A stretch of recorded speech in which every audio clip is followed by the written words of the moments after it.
ইয়া বো ইয়া আবার আজকে চলে এসেছে দিনু র্যাপার আবার একটা সুন্দর গান নিয়ে। এটা পুরোপুরি নিজের লেখা, আর এটা হচ্ছে টি-20 বিশ্বকাপ 2024 তাকে উদ্দেশ্য করেই লেখা। চলো শোনো কেমন লাগে।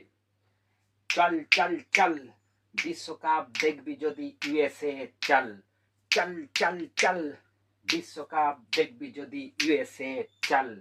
খেলা শুরু 2রা জুন, খেলা শুরু 2রা জুন, খেলা শুরু 2রা জুন। ইউএসএ কানাডাকে দিয়ে নিউ ইয়র্ক মাঠে ইন্ডিয়া খেলবে প্রথম ম্যাচ আয়ারল্যান্ডের সঙ্গে। হাই ভোল্টেজ ম্যাচ হবে 9ই জুন পাকিস্তানের সঙ্গে। হাই ভোল্টেজ ম্যাচ হবে 9ই জুন পাকিস্তানের সঙ্গে। রোহিত শর্মা ক্যাপ্টেন আছে, রোহিত শর্মা ক্যাপ্টেন আছে, চিন্তা কভু